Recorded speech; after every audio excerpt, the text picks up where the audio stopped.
ఒక యుద్ధం జరుగుతుంది అంటే అందులో చాలా క్రుయాలిటీ ఉంటుంది. నేను వార్ ఫీల్డ్లో జరిగే క్రుయాలిటీ గురించి మాట్లాడట్లేదు. ఎప్పుడైతే యుద్ధం ఫినిష్ అయిపోతుందో వార్ నెగ్గిన వాళ్ళు ఓడిపోయిన వాళ్ళ ప్రజలపైన, మెయిన్లీ సోల్జర్స్ పైన చూపించే క్రూరత్వం గురించి మాట్లాడుతున్నా. ఇలా ఒక కంట్రీ చేసింది అని చెప్పి పాయింట్అవుట్ చేసి చూపించడం కాదు, వార్ నెగ్గిన ప్రతి ఒక్క కంట్రీ ఇలానే బిహేవ్ చేస్తుంది. కానీ యుద్ధం ఓడిపోయిన వాళ్ళని ఏ విధంగా టార్చర్ చేశారు అనే విషయాలు చాలా అంటే చాలా సీక్రెసీ మెయింటైన్ చేస్తారు. అలాంటి సీక్రెట్స్ నార్మల్ జనాలకు తెలిస్తే వాళ్ళ దిమ్మ తిరిగిపోతుంది. అందుకని హిస్టరీ బుక్స్ లో నుంచి అలాంటి దారుణమైన విషయాల్ని అరెస్ట్ చేసేస్తారు. అలా అరెస్ట్ చేసిన సీక్రెట్స్ లో నుంచి ఒక్క సీక్రెట్ గురించి ఈ వీడియో. నేను ముందే చెప్తున్నా, ఇందులో చాలా డిస్టర్బింగ్ ఇన్సిడెంట్స్ ఉన్నాయి. అవి మీ మెంటల్ హెల్త్ని డిస్టర్బ్ కూడా చేయొచ్చు. Be careful.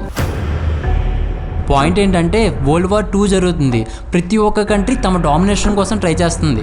అలా డామినేట్ చేయాలి అంటే తమ సోల్జర్స్ యొక్క వీక్నెస్ తెలియాలి కదా. సో అందుకని రష్యన్ రీసెర్చ్ సెంటర్ వాళ్ళు తమ సోల్జర్స్ ఎంతవరకు పడుకోకుండా ఉండగలరు అనే విషయాన్ని ఫైండ్ అవుట్ చేయాలనుకున్నారు. నిద్రపోవడం అనేది ఎవరికి ఇష్టం ఉండదు. ఒకవేళ ఏదైనా ప్రాబ్లం ఉండి నిద్ర పట్టకపోయినా కూడా ఒక 2-3 డేస్కి పడుకుని పోతాం.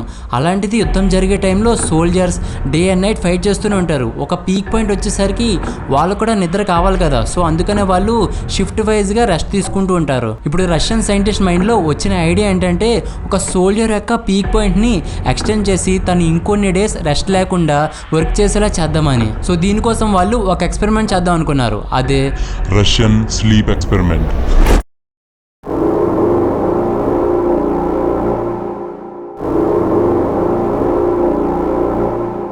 మనం ముందు అనుకున్నాం కదా యుద్ధం ఓడిపోయిన సోల్జర్స్ని ఏం చేస్తారని. దానికి ఆన్సర్ ఏంటంటే కొంతమంది సోల్జర్స్ని దారుణంగా టార్చర్ చేస్తారు, ఇంకొంతమందిని ఇలాంటి ఎక్స్పెరిమెంట్స్ కోసం యూజ్ చేసుకుంటారు. ఈ ఎక్స్పెరిమెంట్ కోసం రష్యన్ సైంటిస్ట్కి కొంతమంది కావాలి. సో దానికోసం మెంటల్లీ అండ్ ఫిజికల్గా ఫిట్ ఉన్న కొంతమంది ప్రిజనర్స్ని టెస్టింగ్కి పంపారు. అందులో 5 మెంబర్స్తో ఈ ఎక్స్పెరిమెంట్ చేయాలనుకున్నారు. ఆ సెలెక్ట్ అయిన 5 మెంబర్స్కి ఏం చెప్పారంటే ఒకవేళ మీరు 30 డేస్ పడుకోకుండా ఉంటే మిమ్మల్ని మేము వదిలేస్తాం, మీరు నార్మల్ లైఫ్ బతకచ్చు. కానీ 30 డేస్ పడుకోకుండా ఉండటం ఇంపాసిబుల్ అని ఆ రీసెర్చర్స్ కూడా తెలుసు. బట్ స్టిల్ వాళ్ళు ఆ ప్రిజనర్స్కి ప్రామిస్ చేశారు. ఇప్పుడు ఈ 5 మెంబర్స్ని ఒక రూమ్లో పెట్టారు. ఆ రూమ్లో ఫుడ్, వాటర్, బుక్స్, ఇంకొక టాయిలెట్ కూడా ఇచ్చారు. వీటితో పాటు ఆ రూమ్ అంతా ఒక గ్యాస్తో నింపేశారు. ఈ గ్యాస్ ఎలా యూజ్ అవుతుందంటే ఎలాంటి మనిషినైనా నిద్రపోనివ్వకుండా చేస్తుంది. ఆ గ్యాస్ రూమ్లోకి వెళ్ళటానికి ఆ రూఫ్కి ఒక చిన్న హోల్ ఇచ్చారు. వీళ్ళు లోపల ఏం చేస్తున్నారో చూడడానికి ఒక గోడకి ఇన్విజిబుల్ మిర్రర్ ఒకటి పెట్టారు. సో ఎక్స్పెరిమెంట్ స్టార్ట్ అవుతుంది. వీళ్ళందరూ రూమ్లోకి వెళ్ళిన తర్వాత ఆ రూమ్ని లాక్ చేశారు. Day 1 to 5. ఈ డేస్లో ఏమైందంటే వాళ్ళు ఒకరు తెలియదు కాబట్టి వాళ్ళ పర్సనల్ ఇన్ఫర్మేషన్ని అండ్ వాళ్ళ లైఫ్లో జరిగిన పాస్ట్ని వాళ్ళు షేర్ చేసుకుంటూ ఉన్నారు. డే 1 నుంచి డే 5 వరకు వాళ్ళ మాటల్లో చాలా డిఫరెన్స్ వచ్చింది. డే 5కి అయితే వాళ్ళు చాలా సైకోటిక్గా మాట్లాడడం మొదలుపెట్టారు. వాళ్ళ లైఫ్లో జరిగిన డ్రమాటిక్ ఇన్సిడెంట్స్ గురించి డిస్కస్ చేసే దగ్గర నుంచి వాళ్ళ అవతల వాళ్ళని చంపుతున్నప్పుడు వాళ్ళు ఏ విధంగా ఫీల్ అయ్యేవారు అనే డార్క్ డిస్కషన్లోకి వాళ్ళు వచ్చేసారు. ఒక రకంగా చెప్పాలంటే డే 1 రోజు ఎంతైతే మాట్లాడుకున్నారో అదే డే 5కి వచ్చేసరికి చాలా తక్కువ కన్వర్జేషన్ జరిగింది. వాళ్ళల్లో వాళ్ళు ఏవేవో మాట్లాడుకోవటం, ఆ ప్లేస్ గురించి, ఆ గ్యాస్ గురించి, ఇవన్నీ వాళ్ళు మెంటల్గా డిప్రెస్ అవ్వడానికే అథారిటీస్ ఇవన్నీ చేస్తున్నారని చెప్పి వాళ్ళు డిస్కస్ చేసుకున్నారు. Day 6 to day 14. డే 6 రోజు ఈ 5 సబ్జెక్ట్స్లో ఒక సబ్జెక్ట్ చాలా విపరీతంగా అరవడం స్టార్ట్ చేశాడు. అలా తను 3 hours వరకు అరుస్తూనే ఉన్నాడు. ఈ గ్యాస్ ఆపేయండి ప్లీజ్ అని రిక్వెస్ట్ చేసుకుంటూ ఎంత దారుణంగా అరిచాడంటే తన వోకల్ కార్డ్స్ అన్నీ డ్యామేజ్ అయిపోయాయి. అథారిటీస్ వీళ్ళు సరిగ్గా ఆక్సిజన్ తీసుకుంటున్నారా లేదా, ఆక్సిజన్ అందక చనిపోతే ఏంటి అని ఆక్సిజన్ లెవెల్ని మెజర్ చేసే ఒక డివైస్ని కూడా లోపల పెట్టారు. బయట ఉన్న సైంటిస్ట్ వాళ్ళు వదిలిన గ్యాస్ వల్ల తను అలా బిహేవ్ చేస్తున్నాడేమో అని చెప్పి అనుకున్నారు. అండ్ వాళ్ళు బతికున్నారా లేదా అని చెప్పి తెలుసుకోవడానికి వాళ్ళు ఆక్సిజన్ లెవెల్స్ని చెక్ చేస్తే ఆ లెవెల్స్లో వాళ్ళు ఆక్సిజన్ కన్జ్యూమ్ చేస్తున్నారని చెప్పి తెలిసి దే ఆర్ ఫైన్ అనుకున్నారు. ఇంకో 3 days తర్వాత ఇంకొక సబ్జెక్ట్ కూడా అరవడం స్టార్ట్ చేశాడు. తను కూడా తన వోకల్ కార్డ్స్ పోయేంత వరకు అరుస్తూనే ఉన్నాడు. ఇన్ఫాక్ట్ తన నోట్లో నుంచి రక్తం రావడం స్టార్ట్ అయ్యింది. అదే రోజు ఇంకొక సబ్జెక్ట్ సైంటిస్ట్ ఏదైతే వాళ్ళని మానిటర్ చేయడానికి యూస్ చేస్తున్నారో ఆ వాళ్ళని అక్కడ ఉన్న బుక్స్లో ఉన్న పేపర్స్తో ఆ సబ్జెక్ట్ మొత్తం వాళ్ళని కవర్ చేస్తాడు. ఇంకో 4 days తర్వాత డే 13కి వాళ్ళ బిహేవియర్లో చాలా చేంజ్ వచ్చేసింది. వాళ్ళు ఎవరితో మాట్లాడట్లేదు, ఫుడ్ తినట్లేదు, కనీసం కదలట్లేదు కూడా. సైంటిస్ట్కి డౌట్ వచ్చి ఆక్సిజన్ లెవెల్స్ని చెక్ చేస్తే అంతా నార్మల్గానే ఉంది. డే 14 డే 14th రోజు అథారిటీస్ ఒక అనౌన్స్మెంట్ ఇచ్చారు. మేము లోపలికి వస్తున్నాం, లోపలికి వచ్చాక మీకు మైక్రోఫోన్స్ ఇస్తాం అండ్ వెళ్ళిపోతాం. ఇలా కాకుండా మీరు తెలివితేటలు యూస్ చేసి మా మీద అటాక్ చేస్తే మాత్రం మేము మిమ్మల్ని అక్కడికక్కడే కాల్చి చంపేస్తామని అనౌన్స్ చేశారు. ఇలా అనౌన్స్ చేశాక వాళ్ళు రెస్పాన్స్ ఇవ్వడం కాదు కదా, కొంచెం కూడా రియాక్ట్ కూడా అవ్వలేదు. అథారిటీస్ చెప్పినట్టుగానే లోపలికి వెళ్ళి చూస్తే రూమ్ అంతా చాలా డార్క్గా ఉంది. అయినా కూడా వాళ్ళు మైక్రోఫోన్స్ వాళ్ళకి అటాచ్ చేసి బయటకు వచ్చేసారు. ఇంత మీన్ వేళ ఏమైందంటే ఈ ఎక్స్పెరిమెంట్ని రష్యన్ రీసెర్చ్ సెంటర్లో సీక్రెట్గా చేస్తున్నారని చెప్పి రష్యన్ కోర్టుకి తెలిసింది. సో దీనిని వెంటనే ఆపేయాలని చెప్పి నోటీస్ పంపారు. సో రీసెర్చర్స్ కూడా ఏమీ చేయలేక ఆ ఎక్స్పెరిమెంట్ని ఆపేయడం జరిగింది. ఆ రూమ్ డోర్స్ ఓపెన్ చేశారు.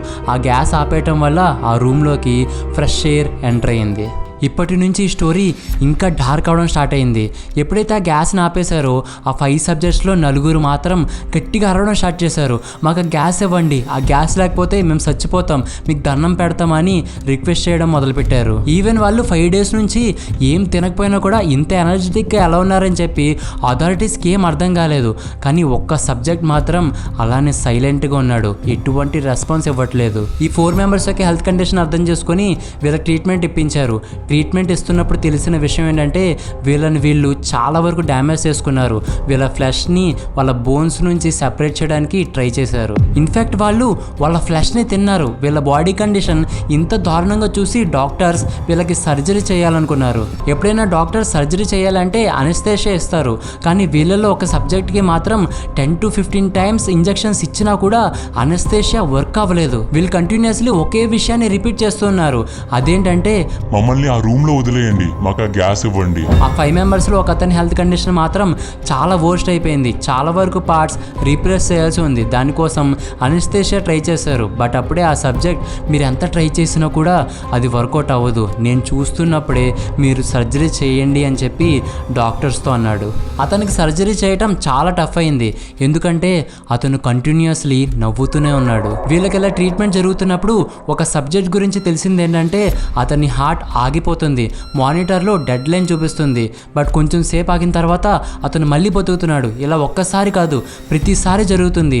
అతను బ్రతికిన ప్రతి ఒక్కసారి అతని డిమాండ్ ఏంటంటే నాకు ఆ గ్యాస్ ఇచ్చేయండి. సో ఇదంతా చూసిన తర్వాత ఆ రీసెర్చ్ కండక్ట్ చేసిన జనరల్కి ఒక థాట్ వచ్చింది. అదేంటంటే వీళ్ళ సర్జరీస్ అన్నీ అయిపోయిన తర్వాత వీళ్ళని మళ్ళీ 5 to 10 days వరకు ఆ ఛాంబర్లో ఉంచుదాం. వీళ్ళతో పాటు 3 రీసెర్చర్స్ని కూడా అందులో ఉంచి వీళ్ళ కండిషన్ ఏంటో మానిటర్ చేద్దామని చెప్పి అందరితో చెప్పాడు. ఎప్పుడైతే జనరల్ ఈ మాట అన్నాడో ఆ రీసెర్చర్స్లో ఒక అతను తన దగ్గర ఉన్న గన్తో జనరల్ని కాల్చి చంపేశాడు. దీనికి పనిష్మెంట్గా ఆ 5 members పాటు ఆ రీసెర్చర్ ఒక్క అతన్ని ఆ ఛాంబర్లో పెట్టేశారు.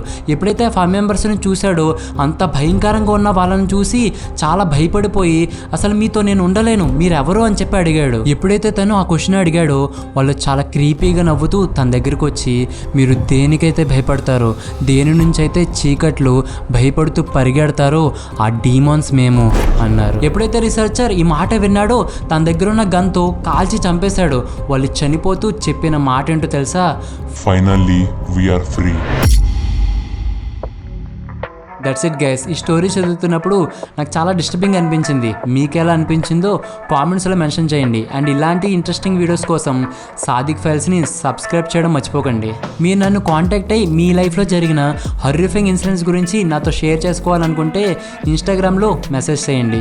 అండ్ ఇంకొక ఇంట్రెస్టింగ్ వీడియోతో కలుద్దాం. Until then take care.